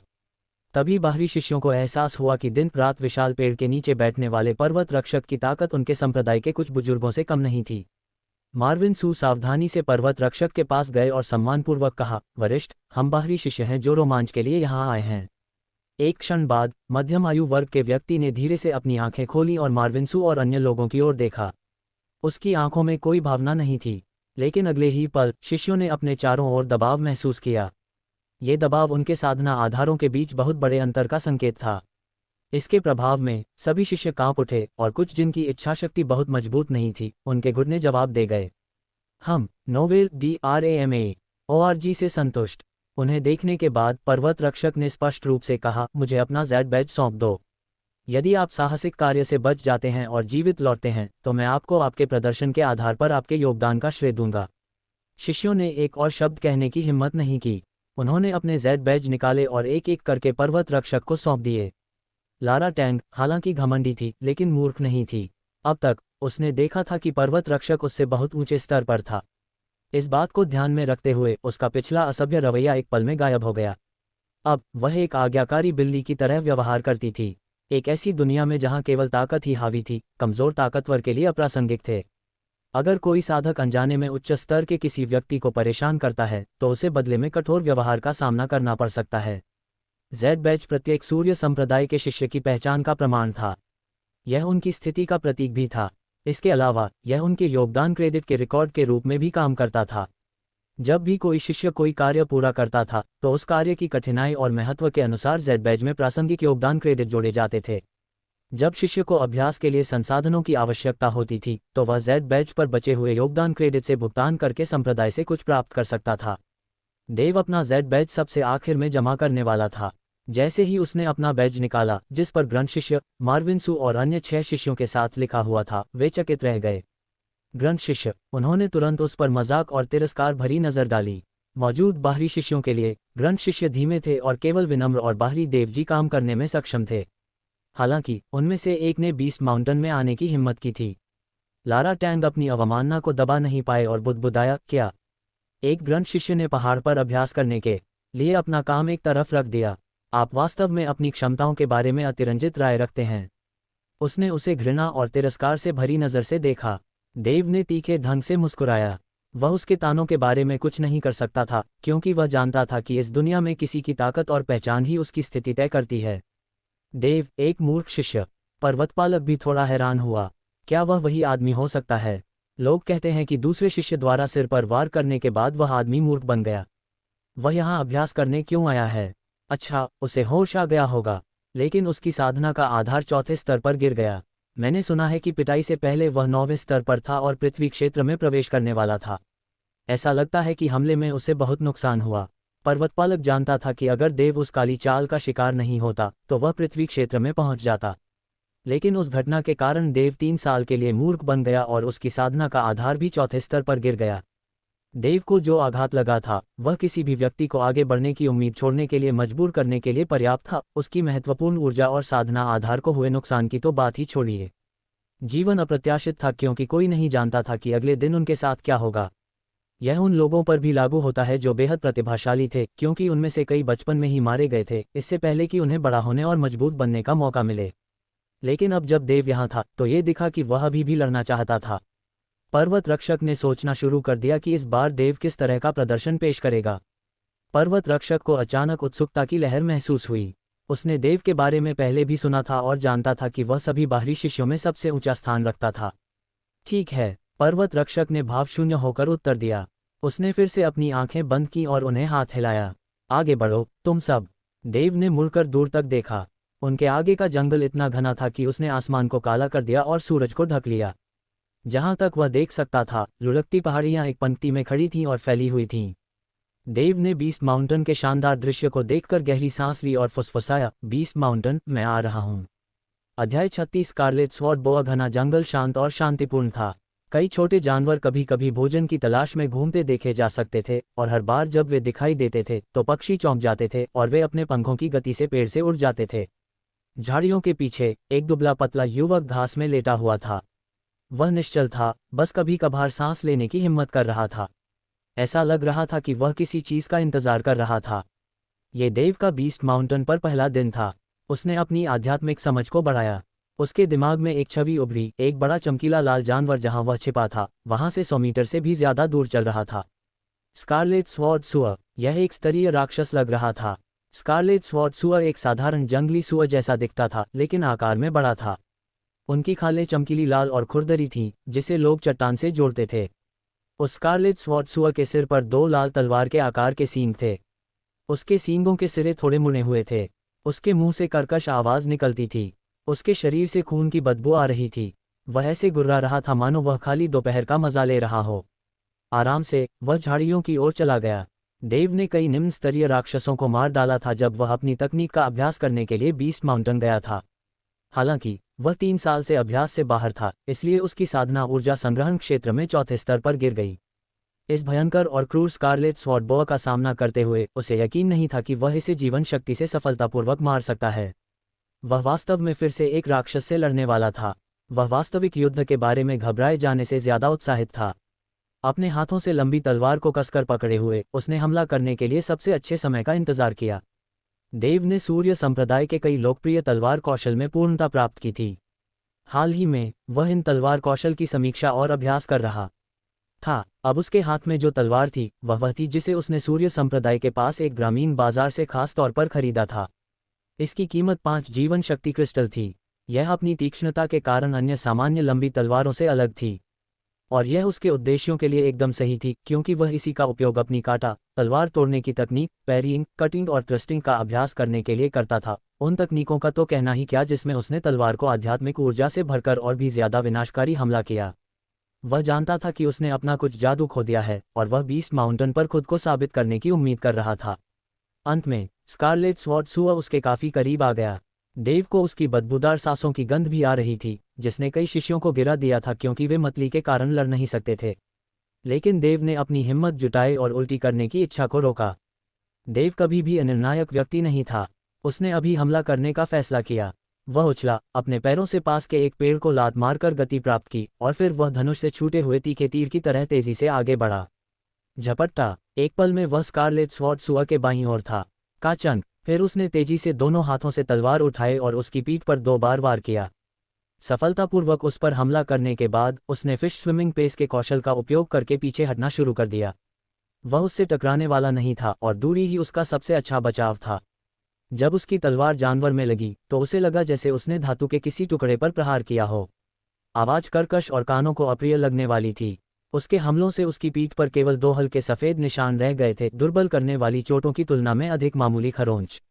स्कारलेट स्वॉर्ड बॉय ने एक लंबी उग्र दहाड़ लगाई जो जंगल में गूंज उठी। आवाज सुनते ही सभी आकार और साइज के जानवर भाग गए। जानवरों के बकबक और धीमी आवाज की आवाजों से हरियाली जीवंत हो उठी थी और भागते समय जंगल के फर्श पर अपने पैरों से जोरदार प्रहार करने वाले सैकड़ों जानवरों की आवाज से जमीन हिल उठी थी। उसके बड़े नथुने फड़फड़ाने लगे जिससे लाल तरल पदार्थ टपकने लगा। राक्षस ने जोर से सांस ली और उसके शरीर से लाल रोशनी निकली। फिर वह अचानक घूमा और देव की ओर दौड़ा। उसके मजबूत खुर पेड़ों की तरह मोटे थे, अपने बड़े आकार के बावजूद तेजी से दौड़ रहे थे। इसने धरती को हिला दिया और हवा को हवा में पत्तियों को घुमाने के लिए उकसाया। इसने एक भयावह आभा पैदा की। देव ने देखा कि स्कारलेट स्वॉर्ड सुआ उसकी ओर तेजी से दौड़ रहा था। इस बीच उसने हवा में इसकी बदबूदार गंध को सूंघा। देव बिल्कुल भी चिंतित नहीं था। उसकी आंखें चमक उठीं और उसकी लड़ने की इच्छा जागृत हुई। वह इस जानवर को ठंडे कट में बदलने और उसके खेती के स्तर को उन्नत करने जा रहा था, बिल्कुल पुराने दिनों की तरह। चलो चलो लड़ते हैं। देव बहुत उत्साहित था। पीछे हटने के बजाय वह स्कारलेट स्वॉर्ड सुआ की ओर बढ़ा। स्कारलेट स्वॉर्ड सुआ दहाड़ा। देव की मजबूत लड़ाई की इच्छा को महसूस करते हुए स्कारलेट स्वॉर्ड बॉय और भी अधिक उग्र हो गया और अपनी गति बढ़ा दी। एक इंसान और एक राक्षस एक दूसरे की ओर तेजी से बढ़ रहे थे। उनकी हरकतों ने एक तेज हवा को बुलाया और जमीन पर पत्ते हवा में घूमने लगे। हालांकि जब वे टकराने वाले थे तो देव ने अपनी महत्वपूर्ण ऊर्जा का उपयोग करके उन्हें किनारे कर दिया। तुरंत वह स्कारलेट स्वॉर्ड बॉय को मछली की तरह लचीले ढंग से छूता हुआ निकल गया। जानवर द्वारा उसे कोई नुकसान नहीं पहुंचाया गया। तलवार ने प्रकाश को प्रतिबिंबित किया। कई चंक। देव ने उसकी पीठ पर 2 बार और वार किया। देव ने कई साल पहले फिश स्विमिंग पेस के कौशल में महारत हासिल की थी। इस कौशल के लिए बहुत अधिक महत्वपूर्ण ऊर्जा की आवश्यकता नहीं थी। ऊर्जा, ये कौशल व्यक्तिगत संवेदनशीलता और समझ पर निर्भर करता था। इसलिए जब वह इसका उपयोग करता था तो उसकी कम ऊर्जा के कारण इसका प्रभाव कम नहीं होता था। इसके अलावा देव ने पवन नियंत्रण कौशल के पहले 2 चरणों को सीखा और उसमें महारत हासिल की पवन को महसूस करना और पवन को जानना। इसलिए उसे पवन की बेहतर समझ थी। पवन इस दुनिया में सबसे आम ऊर्जा थी। जब रफात अभी भी पवन नियंत्रण कौशल सीख रहा था तो वह अधीर था और बस जल्दी से इसमें महारत हासिल करना चाहता था। हालांकि वह अपने कमज़ोर उपहार के कारण बहुत प्रगति नहीं कर सका। इसलिए उसने पहले 2 चरणों को पूरी तरह से समझने से पहले पवन नियंत्रण कौशल के तीसरे चरण पवन का उपयोग करना सीखना शुरू कर दिया। परिणामस्वरूप वह पवन नियंत्रण कौशल का प्रदर्शन करते हुए पूर्णता प्राप्त नहीं कर सका। ऐसा लगता था कि उसने जो पवन नियंत्रण कौशल का प्रदर्शन किया था उसमें बहुत शक्ति थी, लेकिन वास्तव में उसने इस कौशल का गलत तरीके से अभ्यास किया था। इसके विपरीत देव के पास एक उच्च प्रतिभा और एक शक्तिशाली आध्यात्मिक भावना थी। इसलिए उसे रफ़ात की तुलना में पवन को महसूस करने और पवन को जानने की बहुत गहरी समझ थी। इसमें कोई संदेह नहीं था कि वह पवन नियंत्रण कौशल की सभी आवश्यकताओं को पूरा करता था। हवा की गहरी समझ के साथ देव ने मछली तैराकी गति के शरीर की गति कौशल का अभ्यास करने में बहुत प्रगति की। मछली तैराकी गति एक दूसरे दर्जे का शारीरिक आंदोलन कौशल था, लेकिन अब ये देव द्वारा उपयोग किए जाने पर जितना होना चाहिए था उससे अधिक शक्तिशाली था। उसने अपनी स्थिति इतनी तेजी से और लचीले ढंग से बदली कि वह बस एक धुंधली सी चीज थी। स्कारलेट स्वॉर्ड सुअर बड़ा था और उसमें बहुत ताकत थी। ये हर बार जब चलता था तो हवा को हिलाता था, जिससे ये बेहद क्रूर और खतरनाक दिखता था। हालांकि देव की नज़र में इससे उत्पन्न तेज हवा ने इसके स्थान का पता लगा दिया। कुछ हद तक देव पानी में एक मछली की तरह था जो आराम से और स्वतंत्र था। वह हवा में था और सौभाग्य से उसे हवा की अच्छी समझ थी। वह स्कारलेट स्वॉर्ड सुअर की गुस्से से भरी घुरघुराहट सुन सकता था। ये जानवर को थका रहा था। उन्होंने 10 राउंड से अधिक लड़ाई की थी। स्कारलेट स्वॉर्ड सुअर की पीठ पर दर्जनों नए निशान थे। वह मुंह खोलकर जोर से हौंफने लगा। हालांकि उसकी पीठ पर जख्म के निशान गंभीर नहीं थे, लेकिन वह और भी ज्यादा उग्र हो गया क्योंकि उसने बहुत सारी शारीरिक ऊर्जा खर्च की थी और यह एक लंबी लड़ाई थी। जाहिर है, देव उसके हमलों को आसानी से संभाल सकता था। वह तेजी से और अधिक लचीले ढंग से आगे बढ़ा। अचानक स्कारलेट स्वॉर्ड बॉय के साथ लड़ाई के दौरान देव ने पाया कि उसे हवा के बारे में कुछ और महसूस हो रहा था। इससे पहले ध्यान के दौरान उसे यही महसूस हुआ, लेकिन वह इसे पूरी तरह से समझ नहीं पाया। ऐसा लग रहा था कि उसके और जिस चीज को वह समझना चाहता था उसके बीच एक अवरोध था। लेकिन अब अवरोध धीरे धीरे गायब हो रहा था। हवा के बारे में और अधिक समझने का यह एक मुश्किल से जीता हुआ अवसर था। इसलिए देव इसे बर्बाद नहीं होने दे रहा था। स्कारलेट स्वॉर्ड बॉय को उस पर हमला करने के लिए मजबूर करने के लिए देव ने अपनी लंबी तलवार से उस पर लगातार वार किया। स्कारलेट स्वॉर्ड बॉय जब भी अपने विशाल शरीर से उस पर झपटा तो एक भयावह तूफान लाया। देव ने इसका अच्छा उपयोग किया और हवा की अपनी समझ में खुद को डुबो दिया। ये वास्तविक युद्ध का लाभ था। जब उसने अपने दैनिक जीवन में मार्शल आर्ट कौशल विकसित किया तो वह ग्रीनहाउस में उगने वाले पेड़ की तरह था। हालांकि अब वह तूफान में उगने वाले पेड़ की तरह था। इन दो वातावरणों का मार्शल आर्ट की खेती पर बिल्कुल अलग प्रभाव था। धीरे धीरे देव ने पाया कि वह एक अजीब स्थिति में था। उसने जो कुछ भी देखा वह बहुत धीमा हो गया था। समय भी उसके चारों ओर धीमा हो गया था। तुलना में उसकी चाल तेज हो गई। स्कारलेट स्वॉर्ड बॉय उस पर हमला कर रहा था। मुरझाए हुए पत्ते हवा में घूम रहे थे। पक्षी डर कर भाग रहे थे। ये सभी चीजें धीमी गति में थीं। उसे एक बोध हुआ और नियंत्रण की भावना हुई। हवा का सार हवा में बहने वाली ऊर्जा थी और यह बहती ऊर्जा की गति से प्रभावित थी। हवा ने उसके आसपास के स्थान में ऊर्जा के परिवर्तन को प्रकट किया। उदाहरण के लिए हवा ये बता सकती थी कि उसमें कितनी ऊर्जा है और वह किस दिशा में बह रही है। प्रतिवर्त रूप से देव ने अपनी आंखें कसकर बंद कर लीं। अपनी आध्यात्मिक समझ के साथ भौतिक दृष्टि और भावना के बिना उसने हवा की अपनी समझ से हर चीज की छोटी छोटी हरकतों को पकड़ने की कोशिश की। अध्याय 37 जानवर पहाड़ में लाभ। देव ने मछली तैरने की गति करते हुए अपनी आंखें बंद कर लीं और आसानी से स्कारलेट स्वॉर्ड बॉय के सभी हमलों को चकमा दे दिया। वह सुअर की सबसे छोटी हरकत को भी सहजता से महसूस कर सकता था। स्कारलेट स्वॉर्ड बॉय ने चाहे कितनी भी क्रूरता से हमला किया हो, वह देव को बिल्कुल भी छू नहीं सकता था। अंत में स्कारलेट स्वॉर्ड बॉय थक कर रुक गया। वह बस अपनी चकित लाल आंखों से देव को देखता रहा। उसे समझ में नहीं आ रहा था कि उसके सामने खड़ा यह इंसान इतनी तेजी से क्यों चल रहा है, और हर बार जब वह उसे मारने की कोशिश करता तो वह उसे समझ से परे तरीके से चकमा दे देता। अचानक देव ने अपनी आंखें खोलीं।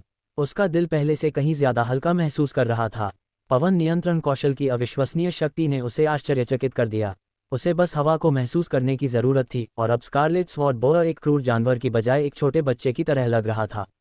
देव के होठों से एक ठंडी हंसी निकली। अच्छा खेल है न? लेकिन ये खत्म होने वाला है। जब देव ने अपनी तलवार स्कारलेट स्वॉर्ड बॉय पर तान दी तो अचानक एक सफेद चमक उठी। उसकी आंखें तेज थीं। अब इसे खत्म करने का समय आ गया था। जानवर का खून गुस्से से उबल रहा था क्योंकि उसे पता था कि देव क्या करना चाहता है। उसकी लाल रक्तवर्ण आंखें पागल हो गई थीं। उसके शरीर पर बाल अपने सिरे पर खड़े हो गए और स्टील की सुई जैसी नोक में सख्त हो गए। इसके अलावा यह आकार में बड़ा हो गया जिसने इसे और भी शक्तिशाली और आक्रामक बना दिया। पाठ सर्वाधिकार कॉपीराइट एंड जीरोवे एल्ड्रम ऑग द्वारा। तलवार की एक चमक के साथ देव ने पहले हमला किया। स्कारलेट स्वॉर्ड बॉय ने अपना मुंह खोला और दहाड़ लगाए। उसने अपने भारी पैरों से जमीन पर जोरदार प्रहार किया और रॉकेट की तरह देव पर झपटा। जब वे एक दूसरे के करीब आए तो देव अचानक मुस्कुराया। वह नीचे झुका और स्कारलेट स्वॉर्ड बॉय के नीचे चला गया। जब उसने अपनी तलवार चलाई तो हवा में एक सुंदर मेहराब बन गया। इसे क्लाउड स्वॉर्ड्समैनशिप कहा जाता था। ये दूसरी श्रेणी की तलवारबाजी थी जिसे देव ने सनसेट में सीखा था। किसी चीज के कटने की आवाज आए, सुअ के शरीर से खून की धार हर जगह फैल गई और उसके अंदरूनी अंग और शरीर के दूसरे हिस्से फटकर हर जगह बिखर गए। फिर एक जोरदार धमाका हुआ। जब बड़े आकार का स्कारलेट स्वॉर्ड बॉय मैदान पर भारी रूप से गिरा तो धरती हिल गई। इसके प्रभाव से जमीन पर एक गहरा गड्ढा बन गया। हालांकि स्कारलेट स्वॉर्ड बॉय की त्वचा स्टील की तरह सख्त थी, लेकिन इसकी एक कमजोरी थी, इसका निचला पेट नर्म और कमजोर था।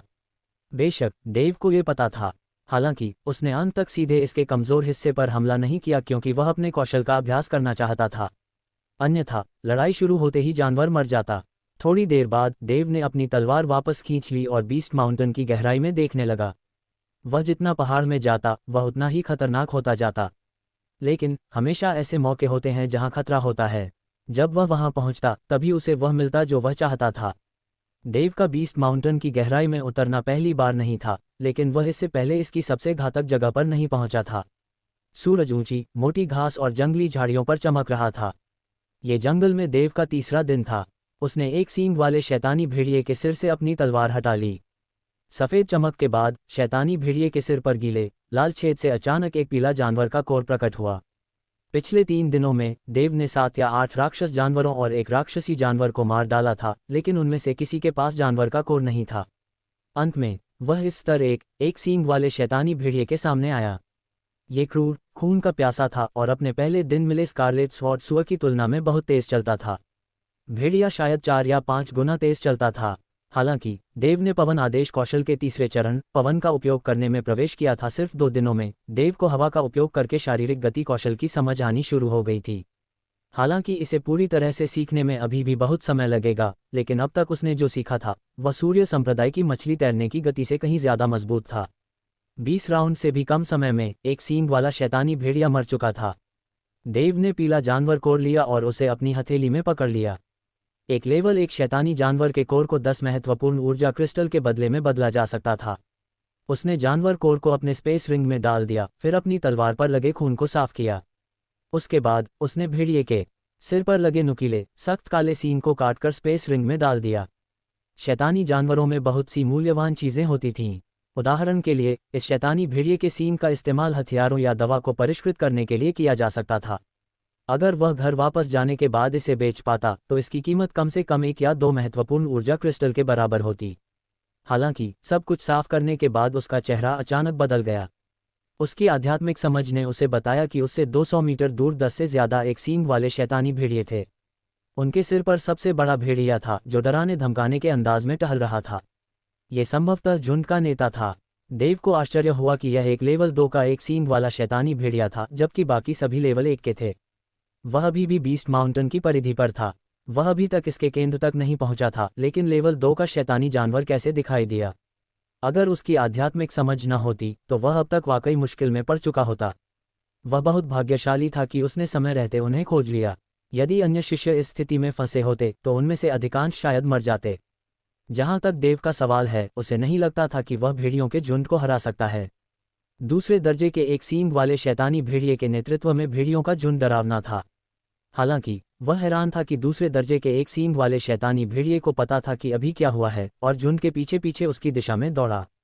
जब कोई हार रहा हो तो भाग जाना सबसे अच्छा विकल्प होता है, जैसा कि पुरानी कहावत है।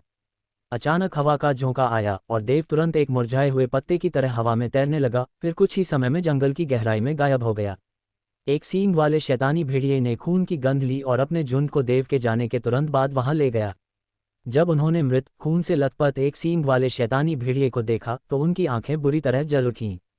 वे सभी चीखने लगे। खून जमा देने वाली आवाज पूरे घने जंगल में फैल गई। देव उस समय भेड़ियों से बहुत दूर था। जब उसने उनकी चीखें सुनी तो वह पीछे मुड़कर देखने और हंसने से खुद को रोक नहीं पाया। जैसा कि पुरानी कहावत है, एक बुद्धिमान व्यक्ति तब नहीं लड़ता जब उसके खिलाफ परिस्थितियां हों। इस बीच दूसरे स्तर के एक सींग वाले शैतानी भेड़िए ने अपने आसपास की हवा को सूंघा और देव की दिशा में देखा। उसकी आंखें दुर्भावनापूर्ण रूप से तेज थीं। देव लगातार कई दिनों से घने जंगलों से होते हुए बीस्ट माउंटेन के केंद्र की ओर बढ़ रहा था। वह हमेशा खतरे की तलाश में रहता था और एक एक करके राक्षस जानवरों, राक्षसी जानवरों और शैतानी जानवरों से लड़ता था। अपने साहसिक कार्य के दौरान वह अक्सर कुछ बाहरी शिष्यों से मिलता था जो अपने कौशल का अभ्यास करने आते थे, और उनमें से कोई भी अकेले नहीं लड़ता था, वे सभी एक टीम में थे। जब वे देव से मिले जो अकेले यात्रा करते और लड़ते थे तो उनकी प्रतिक्रियाएं अलग अलग थीं। उनमें से कुछ आश्चर्यचकित थे या उनकी प्रशंसा करते थे, जबकि अन्य उनका मजाक उड़ाते थे। हालांकि इनमें से अधिकांश बाहरी शिष्य सूर्य संप्रदाय में नए थे और केवल 3 साल से कम समय से सदस्य थे। हालांकि ज्यादातर नए लोगों ने महान देव के बारे में सुना था जो पहले बाहरी शिष्य बन गए थे और बाद में एक मूर्ख के रूप में जाने गए। उन्हें नहीं पता था कि वह कैसे दिखते थे। हर बाहरी शिष्य जो लंबे समय से सूर्य संप्रदाय में था, वह पहले से ही बीस्ट माउंटेन में खतरनाक साहसिक कार्य से गुजर चुका था। जो सफल हुए थे उन्हें एक आंतरिक शिष्य के रूप में पदोन्नत किया गया था, कुछ तो मुख्य शिष्य भी थे। अन्य लोगों ने समूह छोड़ दिया। सूर्य संप्रदाय आगे विकास की तलाश में है। इस बीच जिन लोगों ने लंबे समय से कोई प्रगति नहीं की थी, उन्होंने पहले ही हार मान ली है और अब बीस्ट माउंटेन पर जाने से इनकार कर दिया है। यहाँ केवल नए लोग ही होंगे। 2 या 3 टीमें थीं जिन्होंने पहले देव को उनके साथ शामिल होने के लिए आमंत्रित किया था, लेकिन उन्होंने विनम्रता से मना कर दिया। हालांकि देव ऊर्जा एकत्रीकरण क्षेत्र के केवल चौथे स्तर पर था। उसके पास 2 सबसे अच्छे कार्य थे, पवन कमांडिंग कौशल और आध्यात्मिक भावना।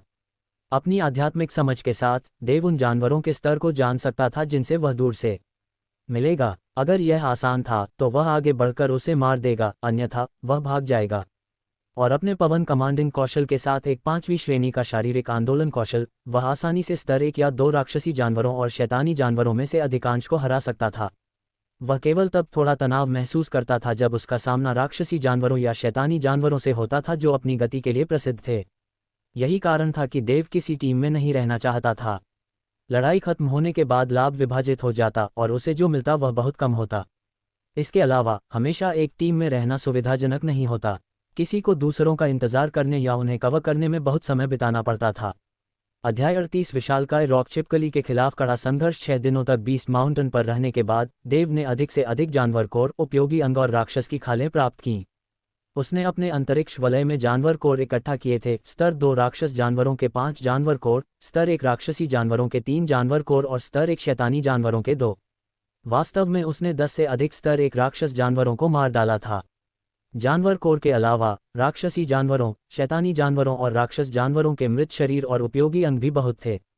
सूर्य संप्रदाय शिकार के किसी भी हिस्से को बर्बाद नहीं करना पसंद करता था, और सभी राक्षसी जानवरों, शैतानी जानवरों और राक्षस जानवरों में से 1 से अधिक भाग उपयोगी थे। फर का उपयोग कवच बनाने के लिए किया जा सकता था। चूंकि वे हल्के, मुलायम और काफी सख्त थे, इसलिए इन सामग्रियों से बने कवच न केवल आरामदायक और अच्छे दिखने वाले थे, बल्कि शक्तिशाली रूप से रक्षात्मक भी थे। ये साधारण चेन कवच से भी बेहतर था। हथियार परिशोधक विशेष तरीकों से अपने द्वारा बनाए जा रहे हथियार में शैतानी जानवरों के कुछ तीखे पंजे या सींग जोड़ सकते थे। इस तरह से हथियार की शक्ति में काफ़ी सुधार किया जा सकता था, और किसी भी तरह से आप जिस हथियार को बेहतर बना सकते थे वह अत्यधिक मूल्यवान था। एक हथियार सिर्फ एक हथियार था, लेकिन शैतानी शक्ति से बढ़ाया गया हथियार वास्तव में एक वांछित हथियार होगा। और जानवर का मांस भी बहुत उपयोगी था, विशेष रूप से राक्षसी जानवरों और शैतानी जानवरों का। वे खुद को सहज रूप से विकसित कर सकते थे और उनके मांस में बहुत सारी प्राकृतिक ऊर्जा होती थी, जो मनुष्यों द्वारा इसे पकाने और खाने के बाद मनुष्यों के लिए बहुत फायदेमंद थी। यह विशेष रूप से स्वादिष्ट नहीं था, लेकिन फिर आपके लिए कुछ भी अच्छा नहीं था, और देव के पास काफ़ी समय तक चलने के लिए पर्याप्त था। कुछ जानवरों के अंगों में विशिष्ट गुण थे। उदाहरण के लिए, सुनहरे मुकुट वाले सांप के पित्त का उपयोग दवा और सभी प्रकार के जहर के लिए मारक के रूप में किया जा सकता था। लाल अग्नि बाघ की हड्डियों को पानी में पकाया जा सकता था। उसके बाद पानी का उपयोग योद्धा की त्वचा, मांस, स्नायु और हड्डियों को बढ़ाने के लिए स्नान में किया जा सकता था। जड़ी बूटियों के लिए बहुत अधिक नहीं थे, क्योंकि जानवर पर्वत निम्न स्तर के शिष्यों के लिए अपनी ताकत का परीक्षण करने का स्थान था। इसके अलावा हमेशा संप्रदाय के कुछ लोग क्षेत्र में गश्त करते रहते थे। एक बार जब उन्हें सबसे कमज़ोर जड़ी बूटियां मिल जातीं, तो वे उन्हें उच्च स्तर के शिष्यों के लिए इकट्ठा कर लेते। आखिरकार संप्रदाय की उम्मीदें केवल उच्च स्तर के शिष्यों पर टिकी थीं। कई निम्न स्तर के शिष्य अभी भी बेकार थे। वे सिर्फ सस्ते मजदूर थे, जब तक कि वे खुद को अन्यथा साबित नहीं कर देते। बेशक यहाँ कुछ असाधारण था। ऐसी कीमती जड़ी बूटियां होंगी जिन्हें संप्रदाय ने अनदेखा कर दिया था, और कुछ निम्न स्तर के शिष्य उन्हें पहले खोजने के लिए भाग्यशाली थे। एक बाहरी शिष्य था जिसने एक पृथ्वी आत्मा जड़ी बूटी पाई थी। इसे खाने के बाद उसकी साधना का आधार बहुत बेहतर हो गया और जल्द ही वह एक आंतरिक शिष्य बन गया। लेकिन यह वास्तव में दुर्लभ था। देव बीस्ट माउंटेन की परिधि पर था। उसने जो जड़ी बूटियां पाईं, उनमें से अधिकांश कम गुणवत्ता की थीं और केवल कुछ ही वर्षों तक बढ़ी थीं, जैसे कि ग्राउंड बोन ग्रास और छोटे जादुई फूल जो केवल 1 या 2 साल तक उगते थे। ये जड़ी बूटियां केवल 4 या 5 टुकड़ों के लिए एक महत्वपूर्ण ऊर्जा क्रिस्टल के बराबर थीं और तब बाजार मूल्य अच्छा था। यदि उनमें से बहुत अधिक थे, तो उनमें से केवल दर्जनों ही एक महत्वपूर्ण ऊर्जा क्रिस्टल के बराबर थे। देव आमतौर पर इन जड़ी बूटियों को नहीं चुनते थे, लेकिन बेहतर गुणवत्ता वाली कुछ जड़ी बूटियों की तलाश करते थे। उदाहरण के लिए, महत्वपूर्ण ऊर्जा पौधा 6 साल या उससे अधिक पुराना नीलम कान घास एक टुकड़े के लिए 5 महत्वपूर्ण ऊर्जा क्रिस्टल के बराबर था और देव उन्हें इकट्ठा करने में कुछ समय बिताता था। लेकिन कुल मिलाकर देव को इस बार बहुत सारी जड़ी बूटियां नहीं मिलीं। निम्न स्तर के शिष्यों के लिए जड़ी बूटियां चुनने पर ध्यान देना उचित था। उन स्तर 2 के जानवरों का सामना करते हुए वे वास्तव में खतरे में थे और अगर वे पर्याप्त सावधान नहीं रहे तो मर भी सकते थे। और जड़ी बूटियां चुनना ज्यादा सुरक्षित था। शक्तिशाली जानवरों से लड़ते हुए भयानक चोटों या यहां तक कि मौत को झेलने की तुलना में उन्होंने फूल और फल चुनना पसंद किया। खासकर तब जब यहां बीस्ट माउंटेन में कुछ शिष्य थे जिनके पास अच्छी साधना का आधार नहीं था। उन्होंने जड़ी बूटियों की खोज करने और जानवरों के साथ घुलने मिलने से बचने की योजना बनाई। वे बहुत सारी जड़ी बूटियां, पौधा, फल और इसी तरह की चीजें उठा सकते थे। अगर वे कुछ कीमती जड़ी बूटियां पाने के लिए पर्याप्त भाग्यशाली रहे तो वे बहुत जल्दी अमीर बन जाएंगे। ये बीस्ट माउंटेन पर देव के प्रवास का 8वां दिन था। जब वह जंगल में एक दलदल से गुजर रहा था तो उसने अचानक पाया कि दलदल में एक जोड़ी बड़ी आंखें उसे गहराई से और ठंडे तरीके से घूर रही थीं। यह एक स्तर 2 राक्षस जानवर था। एक विशाल चट्टान छिपकली। यह एक राक्षस जानवर था जो अपनी शक्तिशाली सुरक्षा के लिए प्रसिद्ध था। इसके शरीर का अधिकांश भाग ग्रेनाइट की तरह कठोर तराजू से ढका हुआ था। सबसे शक्तिशाली हमले भी उसे गुदगुदी की तरह महसूस होते थे। उसके भयंकर दिखने वाले मुंह में आरी की तरह नुकीले निचले नुकीले दांत थे जो उसके ऊपरी होंठ के ऊपर उभरे हुए थे। इसकी पूंछ भी सख्त थी और स्टील से बने चाबुक की तरह तेजी से चल सकती थी। पूंछ इतनी शक्तिशाली थी कि एक पेड़ को गिरा सकती थी। पाठ सर्वाधिकार कॉपीराइट एंड जीरोवे एल्ड्रम ऑग द्वारा। ये वास्तव में एक बहुत ही मजबूत राक्षस जानवर था। इसे उसी स्तर के अन्य राक्षसी जानवरों और शैतानी जानवरों की तुलना में हराना बहुत मुश्किल था, खासकर इसके अकेलियन बचाव के लिए। चूंकि देव अपनी ताकत बढ़ाने के लिए व्यवहारिक लड़ाइयों और युद्ध कौशल के लिए आया था, इसलिए वह निश्चित रूप से खुद को विशालकाय चट्टान छिपकली से नहीं छिपाएगा। उसकी तलवार अंतरिक्ष वलय से निकाली गई और तुरंत बाहर निकाली गई। उसने इसे विशालकाय चट्टान छिपकली पर तान दिया। छिपकली ने इस मांसल प्राणी को अपने घर पर आक्रमण करते हुए देखकर एक अच्छे भोजन के रूप में युवा को निगलने के बारे में सोचा था। लेकिन अब उसने उसे आक्रामक हरकतें करते देखा और वह जल्दी से क्रोधित हो गया। जल्द ही देव और विशालकाय चट्टान छिपकली में लड़ाई शुरू हो गई। छिपकली के विशाल शरीर ने पूरे जंगल को हिला दिया और धूल उड़ा दी, जो पेड़ों के बीच से आती सूरज की किरणों से और भी स्पष्ट हो गई। पवन नियंत्रण कौशल के साथ देव छिपकली के तूफानी हमले के सामने एक भूत की तरह तेजी से बाएं और दाएं चले गए। देव ने इस जानवर के खिलाफ 4 घंटे तक लड़ाई लड़ी। पवन नियंत्रण कौशल होने के कारण देव आसानी से इससे चोटिल होने से बच सकते थे। लेकिन देव छिपकली को भी चोट नहीं पहुंचा सका। उसने अपनी क्लाउड स्वॉर्ड्समैनशिप का इस्तेमाल करके कभी कभी उसकी पीठ पर मौजूद घने शल्कों को काटने की कोशिश की, लेकिन ऐसा लगता था कि राक्षस को इससे कोई खास फायदा नहीं हुआ। और जब उसने हमला किया तो उसने बहुत तेज आवाज की, जैसे कि वह कठोर चट्टानों पर हमला कर रहा हो। इससे भी ज्यादा आश्चर्यजनक बात यह थी कि हर बार से चिंगारियों की बौछार होती थी। देव को बेहद शक्तिशाली बचाव पर आश्चर्य हुआ। उसे लगा कि वह ऐसे प्रतिद्वंद्वी के खिलाफ लड़ने के लिए कुछ नहीं कर सकता, जैसे कि वह एक चूहा हो जो एक बहुत बड़ा अंडा खींच रहा हो। अंडा उसके ठीक सामने था, लेकिन चूहे को नहीं पता था कि उसे कैसे खाना है। देव को पता था कि प्राणी की कमजोरी उसके शरीर के नीचे थी। ये चीज का सबसे कोमल हिस्सा था उसका निचला पेट, लेकिन विशालकाय चट्टान छिपकली अपने पेट के बल जमीन पर लेटी हुई थी। उस तक पहुंचने का कोई रास्ता नहीं था, वहां अपनी तलवार फिट करने का कोई तरीका नहीं था। उसे पता था कि उसके सबसे कमजोर हिस्से कहाँ हैं, और उसने उनकी रक्षा के लिए कदम उठाए। 4 घंटे बाद देव और छिपकली दोनों थक गए थे। देव जंगल में पीछे हट गए, जहां वे लड़े थे वहां से काफी दूर। होश में आने के बाद देव विशाल चट्टान छिपकली को खोजने गए और उसके खिलाफ फिर से लड़े। अपनी अत्यंत तीक्ष्ण आध्यात्मिक समझ के साथ देव उसे आसानी से पा सकते थे। ये 5 या 6 बार चला। वे लड़ते, थक जाते, आराम करते और फिर से लड़ते। ऐसा शक्तिशाली प्रतिद्वंद्वी से लड़ने का यह एक दुर्लभ अवसर था। बेशक देव इसे आसानी से नहीं जाने देंगे। आखिरकार विशाल चट्टान छिपकली देव को चोट नहीं पहुंचा सकती थी। इस लड़ाई के दौरान देव के क्लाउड स्वॉर्ड्समैनशिप में काफी सुधार हुआ था, क्योंकि देव ने इसे बार बार इस्तेमाल किया था। हालांकि वह ऊर्जा एकत्रीकरण क्षेत्र के केवल चौथे स्तर पर था। देव बता सकता था कि तलवारबाजी तब की तुलना में बहुत कमज़ोर नहीं थी जब उसने कोमा से पहले 9वें स्तर पर अभ्यास किया था। सिवाय इसके कि तलवार की महत्वपूर्ण ऊर्जा पहले जितनी मजबूत नहीं थी, लेकिन उसे तलवार चलाने की गति और कोनों सहित तलवारबाजी की पहले से बेहतर समझ थी। देव ने सोचा कि यह उसकी शक्तिशाली आध्यात्मिक भावना के कारण हो सकता है, जो निश्चित रूप से मार्शल आर्ट कौशल सीखने में एक बड़ी मदद थी। अंत में विशालकाय चट्टान छिपकली देव के खिलाफ लड़ाई से तंग आ गई थी। जितना अधिक वह लड़ता था उतना ही वह डरता था। इतने लंबे समय तक उसके खिलाफ लड़ने के बाद उसने युवक के कपड़ों को भी नहीं छुआ था, उसे चोट पहुंचाने की तो बात ही छोड़िए। वह बस इतना तेज नहीं था कि ब्लेड और गति के इस धुंधलेपन को छू सके। लेकिन युवा शिष्य ने उसे हजारों बार काटा था। हालांकि उसका दुश्मन उसे बुरी तरह से चोट पहुंचाने के लिए बहुत कमज़ोर था, लेकिन युवा शिष्य से लड़ने के लिए विशालकाय चट्टान छिपकली को बहुत ताकत और ऊर्जा खर्च करनी पड़ी। अगर लड़ाई जारी रही तो वह बहुत थक सकता था और मर सकता था। यह महसूस करते हुए छिपकली ने अपनी पूंछ घुमाई और युवा शिष्य से बचने की कोशिश करते हुए भाग गई। देव खुशी से हंसा और निश्चित रूप से वह छिपकली को इतनी आसानी से जाने नहीं देना चाहता था। वह मुस्कुराया और उसका पीछा किया। वे अभी भी एक दूसरे के खिलाफ लड़ रहे थे जबकि छिपकली भागने की कोशिश कर रही थी। उसकी घातक पूंछ इधर उधर घूम रही थी। देव को नहीं मार पाए लेकिन उनके दोनों ओर के विशाल पेड़ों को तोड़ दिया। देव ने आसानी से हमलों को चकमा दिया, लेकिन एक बार ऐसा हुआ जब पूंछ एक पेड़ से टकरा गई जहां वह पहले खड़ा था। लड़ाई बहुत बड़ी थी और धूल ने उनकी लड़ाई को अस्पष्ट कर दिया। पक्षियों के झुंड अभी भी सभी दिशाओं में उड़ रहे थे और कुछ कमज़ोर जानवरों ने भागने की पूरी कोशिश की। उनकी लड़ाई से दुनिया हिल गई जैसे भूकंप में। जल्द ही जंगल ने सभी शिष्यों और अन्य जानवरों का ध्यान आकर्षित किया। वे सभी सोचने लगे, वाह, कितना अद्भुत आदमी है, ऐसे जानवर से लड़ रहा है। अंत में विशालकाय चट्टान छिपकली एक झील की ओर भागी और बिना किसी हिचकिचाहट के उसमें जा गिरी। छिपकली के झील में गिरने से झील में हलचल मच गई, लेकिन जल्द ही लहरें फीकी पड़ गईं और राक्षस का कोई पता नहीं चला। छिपकली के भाग जाने के साथ ही लड़ाई समाप्त हो गई। झील एक बार फिर शांत हो गई। अध्याय 39 बाहरी शिष्य मदद मांग रहा है। पूरे दिन की भयंकर लड़ाई और इतनी महत्वपूर्ण ऊर्जा का उपयोग करने के बाद देव को बिल्कुल भी थकान महसूस नहीं हुई। इसके विपरीत उसे महत्वपूर्ण ऊर्जा से भरा हुआ महसूस हुआ। उसे लगा कि यह उसके अंदर से बह रही है। महत्वपूर्ण ऊर्जा में हल्का कंपन हुआ।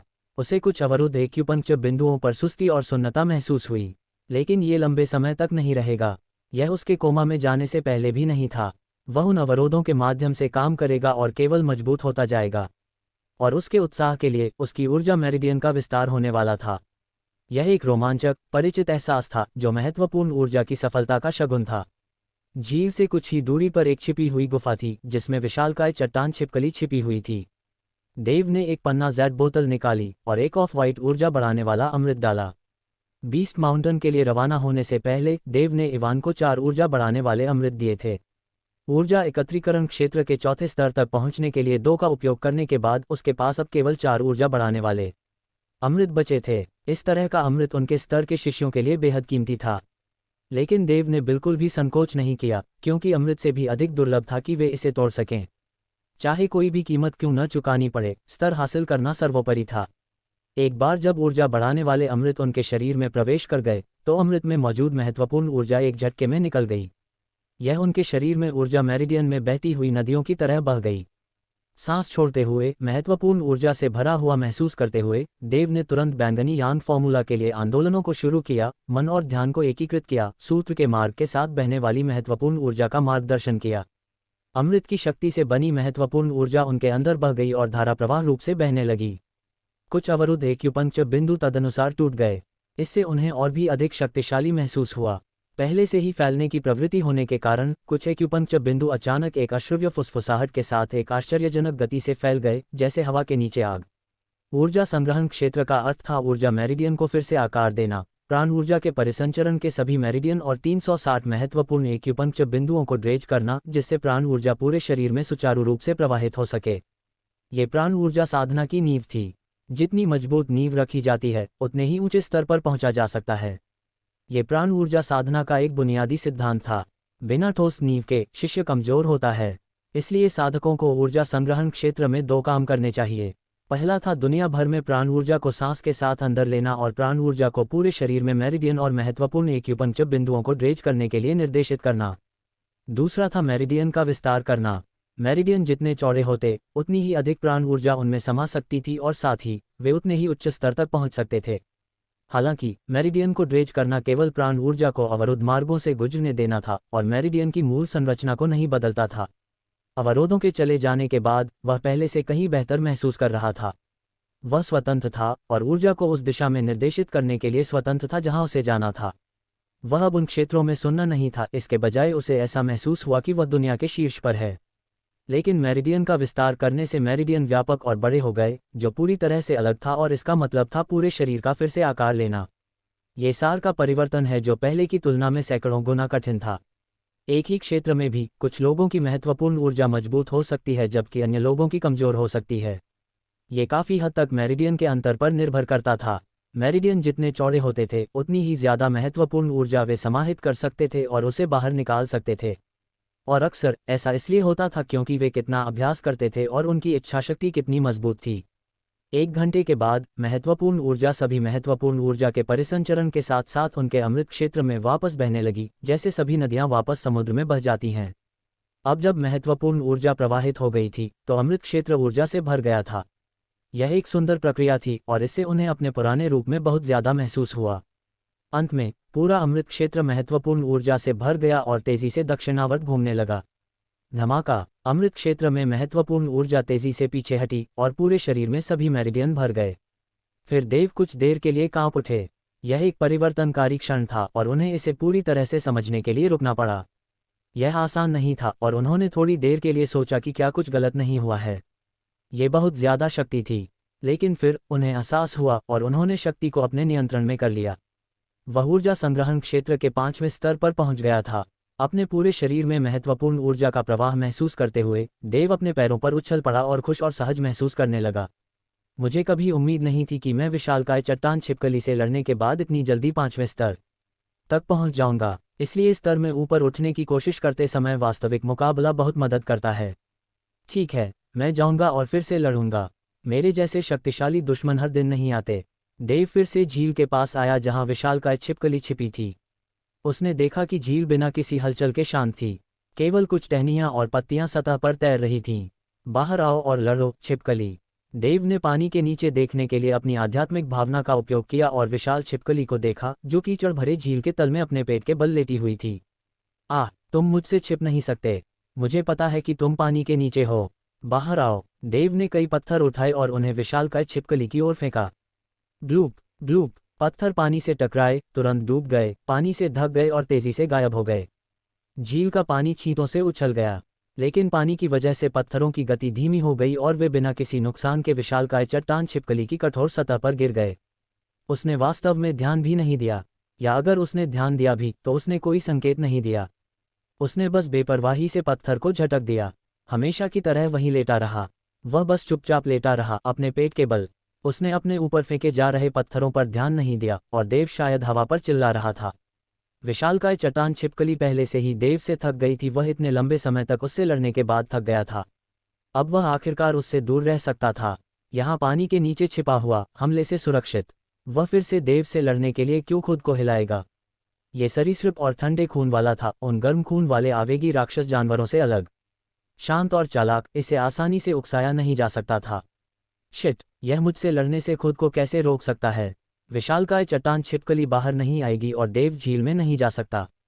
इसलिए वह पानी के शांत शरीर को देखकर आहें भरने के अलावा कुछ नहीं कर सकता था। ये पवन नियंत्रण कौशल था जिस पर देव ने पहले विशालकाय चट्टान छिपकली से लड़ते समय भरोसा किया था।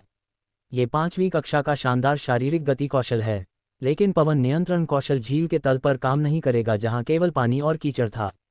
देव पानी के नीचे इसका मुकाबला नहीं कर सकता था। यह पानी में सांस लेने में सक्षम था और देव नहीं। इसके अलावा यह अभी भी व्यावहारिक रूप से हमले के लिए अजेय था। झील के किनारे कुछ देर तक चिल्लाने के बाद देव के पास वहां से जाने के अलावा कोई विकल्प नहीं था। मदद करो, मदद करो, कोई मेरी मदद करेगा। मदद के लिए एक जोरदार चीख ने अचानक उसकी दिलचस्पी जगा दी। उसने खुद को मानसिक रूप से एक और लड़ाई के लिए तैयार कर लिया। एक भ्रमित व्यक्ति भाग गया, जिगजैग करते हुए, इस बात की परवाह किए बिना कि उसने कौन सा पैच चुना है।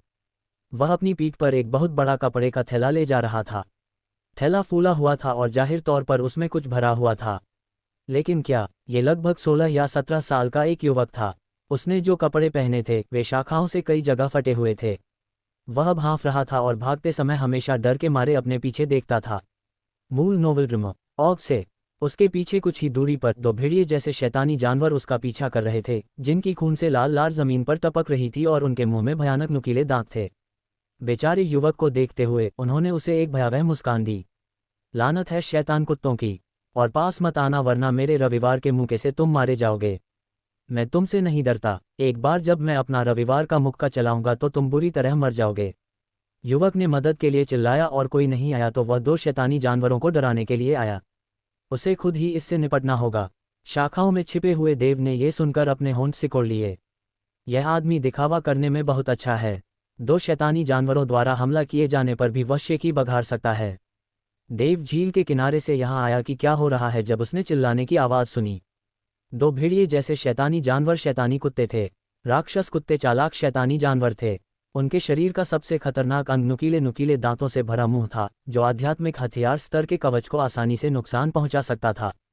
अध्याय 40 जीवन बचाने के लिए भुगतान। राक्षस कुत्ते अपने दुश्मनों से लड़ते समय बहुत चालाक थे। शुरू से ही पूरी ताकत से लड़ने के बजाय वे अपने दुश्मनों को छोटे छोटे समूहों में इकट्ठा करना पसंद करते थे, और जब उनके दुश्मन आखिरकार थक जाते तो वे उन्हें खत्म कर देते।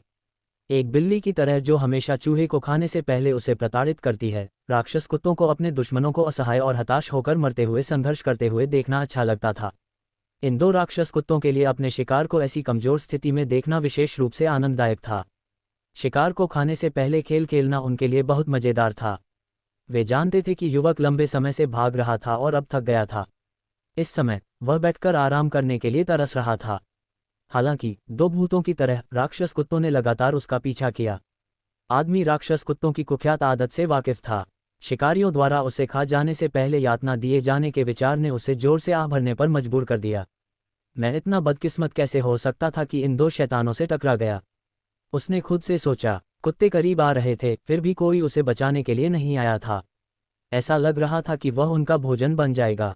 खोने के लिए कुछ भी नहीं होने के कारण उसने पुकारा, अरे दोस्तों, क्या तुम्हें नहीं लगता कि दुश्मनी करने के बजाय दोस्त बनाना बेहतर है? चून की किस्मत ने हमें साथ लाया है तो क्यों ना हम दोस्त बन जाएं। दोस्ताना व्यवहार करने की कोशिश करते हुए उसने पहाड़ से एकत्र की गई जादुई जड़ी बूटियों का थैला पेश किया। इसमें कई गैनोडर्मा ल्यूसिडम शामिल हैं जिन्हें बढ़ने में 1000 साल लगे। हर 500 साल में ड्रैगन के आकार की खजूर भी पैदा होती है। सभी अविश्वसनीय प्राकृतिक रत्न हैं और मैंने उन्हें चुनने में बहुत मेहनत की है। अगर तुम मुझे जाने दोगे तो मैं वे सभी तुम्हें दे दूंगा। वह चुप हो गया। अरे क्या तुम सुन रहे हो? तुम अभी भी मेरा पीछा क्यों कर रहे हो? उसने चिल्लाया। किसी के भी बचाव में न आने के कारण युवक को जीवित रहने के लिए राक्षस कुत्तों से बातचीत करनी पड़ी। युवक को भागते हुए आगे बढ़ते हुए भी बड़बड़ाते हुए सुनकर देव को आश्चर्य हुआ। उफ! युवक चिल्लाया। वह जमीन पर गिर गया और कई फीट तक लुढ़क गया। देव ने देखा कि वह पूरी तरह थक जाने के कारण एक पेड़ की जड़ से टकरा गया था, जिसके कारण वह गिर गया। यह मानते हुए कि उनका शिकार पूरी तरह थक चुका है, राक्षस कुत्ते तेजी से आगे बढ़े। उन्होंने बहुत तेज गति से कई बार छलांग लगाए और युवक का रास्ता रोक दिया, एक उसके आगे और दूसरा उसके पीछे। उन्होंने अपने सफ़ेद नुकीले दांत दिखाए जबकि उनकी क्रूर आंखें मजाक में चमक रही थीं। ऐसा लग रहा था कि वे इस खेल के अंत के करीब थे। युवक जानता था कि हालात वाकई खराब थे, इसलिए अब उसे इस बात की चिंता नहीं थी कि कुत्ते जमीन पर रखे खजाने के थैले को उठा लेंगे या नहीं। वह तुरंत खड़ा हुआ और अपनी जेब से खंजर निकाला। भयभीत होकर वह हकलाते हुए बोला, मेरे पास मत आओ।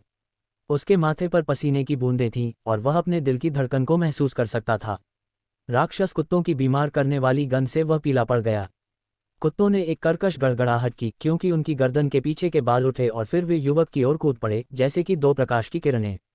नोवल्ड्रम A.org इस सामग्री का मालिक है। युवक ने अपनी आंखें बंद की और गहरी सांस ली। जादुई जड़ी बूटियों के लिए नहीं तो मैं यहाँ नहीं मरता, उसने पछताया। वह अभी ऊर्जा एकत्रीकरण क्षेत्र के चौथे स्तर पर पहुंचा था, इसलिए इस स्तर पर उसकी महत्वपूर्ण ऊर्जा अभी तक स्थिर नहीं थी। और वर्तमान में वह जो कौशल अभ्यास कर रहा था वे सभी प्रथम श्रेणी के थे। लालच के कारण वह जादुई जड़ी बूटियां चुनने के लिए बीस्ट माउंटेन आया था, अपनी जान जोखिम में डालकर एक छोटा सा भाग्य बनाने की उम्मीद में। चूंकि उसके पास इस कार्य के लिए योग्यता नहीं थी, इसलिए कोई भी उसके साथ शामिल नहीं होना चाहता था, इसलिए वह अकेला आया। इसके विपरीत राक्षस कुत्ते पहले से ही प्रथम श्रेणी के थे, इसलिए वह उनसे बिल्कुल भी मुकाबला नहीं कर सकता था।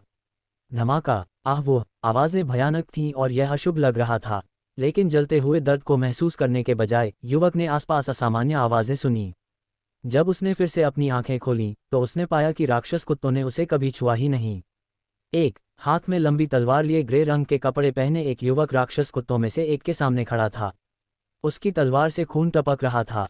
दूसरा राक्षस कुत्ता कुछ ही दूरी पर जमीन पर पड़ा था, उसके गले में छेद से खून बह रहा था। उसके अंग फड़क रहे थे और वह भारी सांस ले रहा था। वह अब कोई आवाज़ नहीं कर सकता था और चीज़ों को देखकर लग रहा था कि वह जल्द ही मरने वाला था। ग्रे रंग का युवक वास्तव में देव था। उसने राक्षस कुत्तों को देखा क्योंकि वे दूसरे व्यक्ति को टुकड़ों में फाड़ने वाले थे।